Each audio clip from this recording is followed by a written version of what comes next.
Welcome back, everyone, to English for Specific Purposes, Level B1. We are your hosts. I'm Mr. Daryl. And I'm Ms. Thათია. Today, we're going to talk about everyone's favorite topic, I think, technology. Very interesting. გამარჯობათ, მე თათია ვარ, ეს კი დერილია.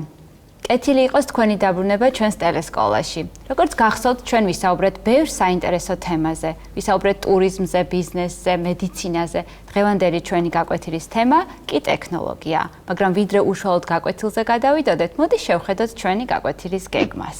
Today, we're going to start with an introduction to the reading text and introduce vocabulary to you that we'll need.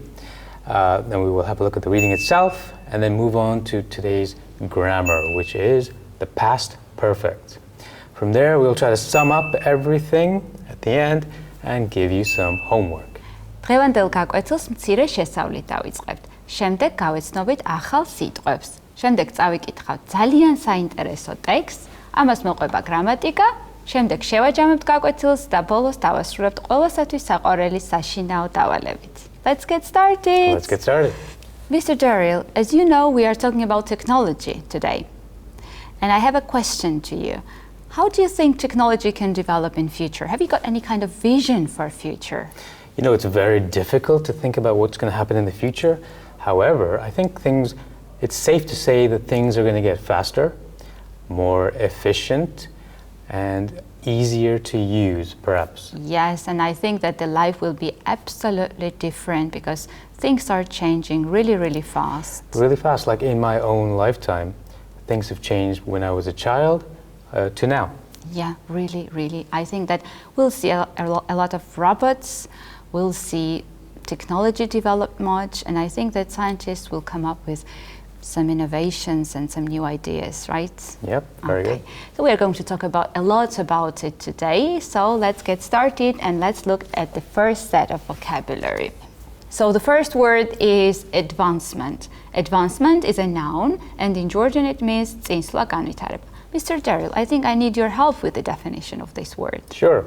Advancement is the development or the improvement of something. Yes, absolutely right. For example, we are expecting great technological advancement in the future. Yes. Looking forward to it. Yeah. Advancement is a noun, and in Georgian it means წინსვლა განვითარება. Advancement, წინსვლა განვითარება. Now let's say it together. Advancement. Now let's move on, and the next word is access. Access is a noun, and in Georgian it means წვდომა. Mr. Derill, I think I need your help again. Sure. Access is a method or way of approaching something or a person and having the freedom to reach that thing as well. Yeah, we have got access to a lot of things nowadays, right? So access in Georgian means წვდომა. Access, წვდომა. Let's say together. Access. Okay. Our next word is gadget, and it's a noun, and in Georgian it means მოწყობილობა. Mr. Derill, can you define the word for us? Sure. It's a cool little word. It's a machine or an object that has a particular purpose. Yes, and we have lots of gadgets around us, right? Technological gadgets, our Yes. phones, For example, our cell phones. Yeah, for example, computer is a gadget, is Yes, it, Mr. Derill? Yep, and your cell phone as well. Yes, cell phone also, right. So gadget is a noun, and in Georgian it means მოწყობილობა. Gadget, მოწყობილობა. Now let's repeat again. Gadgets. And our next word is user-friendly. User-friendly is an adjective, and in Georgian it means ადვილად გამოსაყენებელი. Mr. Derill, can you define the word for us? Sure, I'd love to. User-friendly is something that is easy for people to use and to get to know.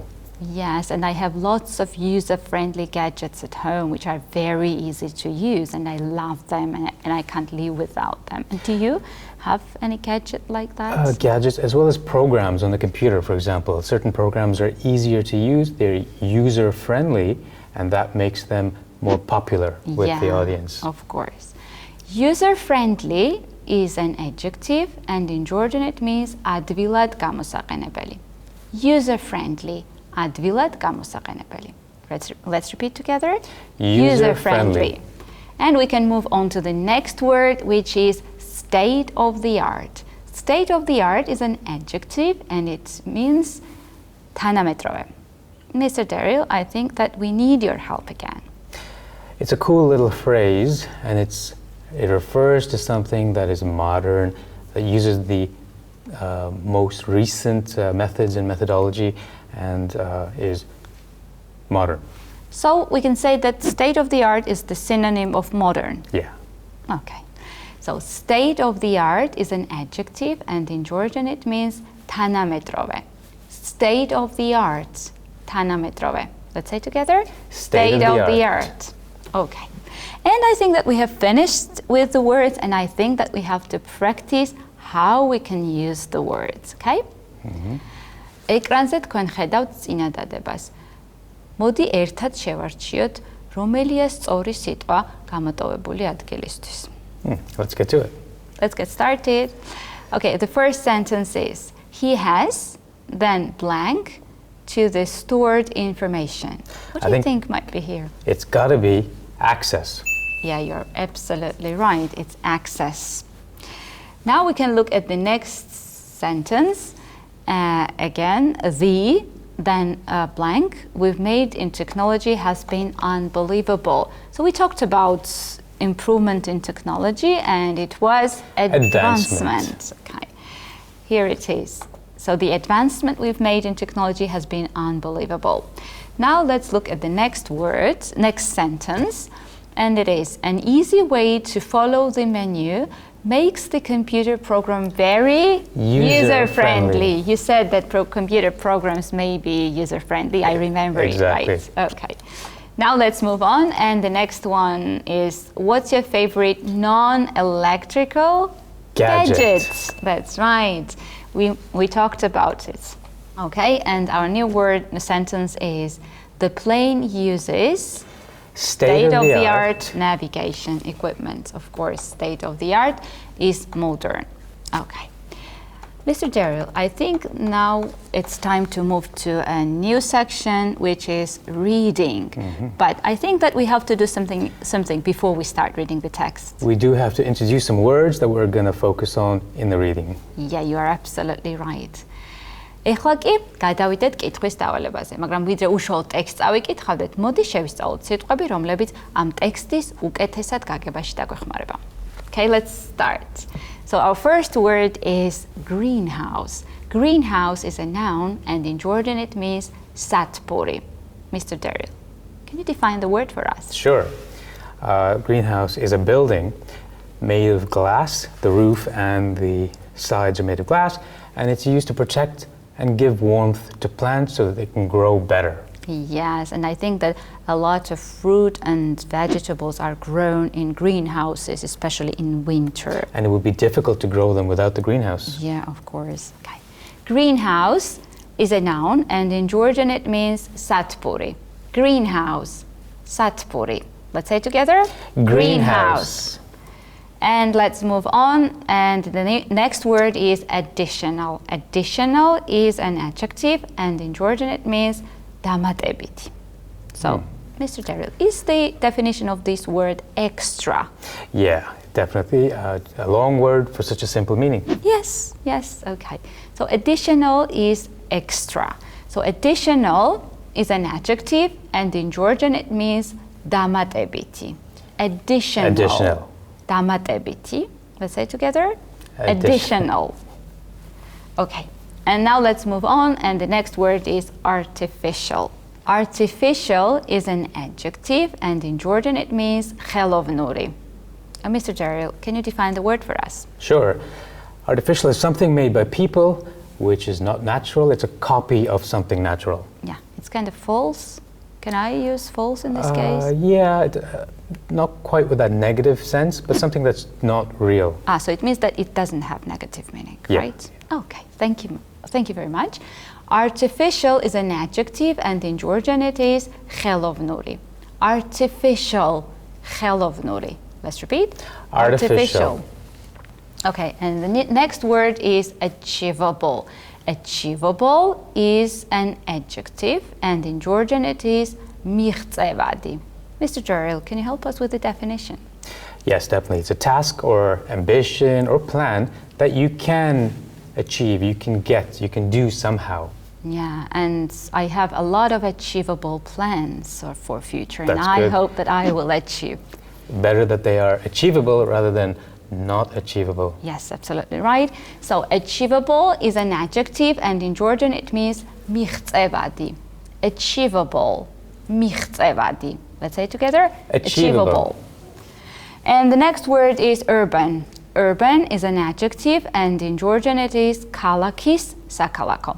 Mr. Derill, is it something related to the city or town? Definitely, that's exactly urban. It's the opposite of rural, and urban is related to the city or town. Yeah, thank you very much.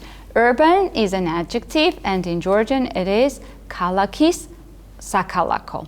Urban, ქალაქის საქალაქო. Together? Urban. And our next word is rooftop. Rooftop is a noun, and in Georgian it is შენობის სახურავი. Mr. Derill, can you help us with the definition again? Sure, it's the outside surface of a roof of a building, usually a place where you can stand or do something. Yeah, I would never stand on the rooftop and look out of the, look down from the rooftop. What about you? Have you ever been there? I have, in New York actually. I was on a rooftop patio for like a club, or it was a club. Oh, interesting. Rooftop is a noun, and in Georgian it means შენობის სახურავი. Rooftop, შენობის სახურავი. Let's say it together. Rooftop. And the next word is rural. Rural is an adjective, and in Georgian it means სოფლის სასოფლო. So we talked about urban. So urban was connected to the city. So rural, I think, it's connected to the village. Am I right, Mr. Derill? Exactly correct. To the countryside, something outside of the city. Yeah, thank you very much. Rural is an adjective, and in Georgian it is სოფლის სასოფლო. Rural, სოფლის სასოფლო. Let's say it together. Rural. And our final word is skyscraper. Skyscraper is a noun, and in Georgian it is ცათამბჯენი. Mr. Derill, can you define the word for us? Yeah, there's a lot of skyscrapers in New York and Tokyo and so on, and this is a very, very tall building where you can see pretty much the entire city. Yes, skyscraper is a noun, and in Georgian it is ცათამბჯენი. Skyscraper, ცათამბჯენი. Let's say it together. Skyscraper. And I think we have come to the text, but before we read the text, I think that we have to discuss one or two questions. So, Mr. Derill, what kind of challenges would the growth of population cause for mankind? What do you think? I would say that they might have a lack of food, lack of water, lack of living space, accommodation. Yeah, I think that we are going to face these problems. A lot of problems like that, right? I think that people there won't be enough land for people to grow vegetables and fruit, and there will be lack of resources also, I think. We'll need the help of our scientists, which is related to our next reading. Okay, but I think and I hope that scientists are thinking about the solutions to these kind of problems, and the text is about this topic, right? Very good. Okay, now let's start and let's find out the information from the text. Skyscrapers are the ultimate symbol of urban life. City dwellers are used to seeing tall office buildings, multi-story five-star hotels and apartment towers with thousands of residents. Farms, on the other hand, are associated with rural life. However, there are experts who think that some skyscrapers should become farms in order to meet the increasing food needs of our planet. Vertical farms, where urban farmers could grow crops like wheat and rice in environmentally friendly skyscrapers, could be the solution. In spite of concerns over high costs, environmental health experts want to make urban farms a reality and use the skyscrapers to grow crops. They believe that we can increase food production by changing our thinking from out to up. Critics of vertical farming point out that although crops growing in tall glass buildings would get natural sunlight during the day, it wouldn't be enough. The plants closest to the windows would grow much more quickly than the plants further inside. The plants growing away from the windows may not produce as many or as high quality vegetables. For these reasons, vertical farms would need additional light sources.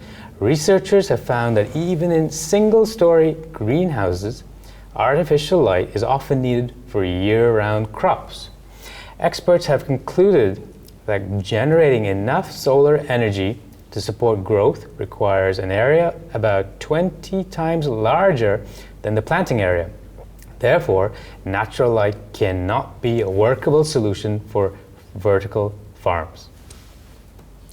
Another way of growing fresh food year-round is to build urban farms on rooftops. This more practical approach may be more achievable than the idea of farms in glass skyscrapers, researchers suggest. However, rooftop farming is expensive, and unless people want to pay more for fresh, local food, the technique may not succeed in the marketplace. Experts agree that innovative farming practices are needed to support the planet's need for more food at affordable costs, both to the farmer and to the consumer. Vertical and rooftop farms may be small-scale answer, but the best ideas could be yet to come. I think that we have finished a very interesting text, and we have to check how well we remember what was written in the text. Very important for reading comprehension. Yes. Now let's look at the first sentence. Urban farms is a cheap project. What do you think? Is it true or false, Mr. Dara? That sounds false. Yeah, and you're right. In spite of concerns over high costs, environmental health experts want to make urban farms a reality and use these skyscrapers to grow crops. And now let's look at the next statement, and here we have. Vertical farms can meet the increasing food needs of our planet. What do you think? Is it true or false, Mr. Dara? Based on the text that we just read, it sounds true. And you're right. It's true. Because we read some skyscrapers should become farms in order to meet the increasing food needs of our planet. And the next statement is, all the plants in vertical farms will get enough sunlight. Do you remember what was said in the text? I do, and it sounds like a false statement. Yes, absolutely right, because we read that the plants closest to the windows would grow much more quickly than the plants further inside. So they are not going to get the same enough sunlight, right? Yes, you're right. Okay. And now next statement is, the idea of rooftop farms is less achievable than the vertical farms. So what do you think, Mr. Deril? Do you remember what was said in the text? I do, and that is a true statement. Let me check. Yeah, you are right, it's true. And here we have another way of growing fresh food year-round is to build urban farms on rooftops. This more practical approach may be more achievable than the idea of farms in glass skyscrapers, researchers suggest. Okay, and I think that we have finished with reading and it's time for grammar. Mr. Derill, let's look at the two sentences we have. By 2010, scientists had already found the solution to the problem. And the second one, by the time the government announced the breakthrough, the news had already become public. So let's look at the first sentence. Mr. Derill, do you think that by 2010, the scientists had already had the result? I mean, they had already had the solution to the problem? Yes, indeed. That is exactly what the sentence is showing. The sentence shows that by that time, the action had already been completed.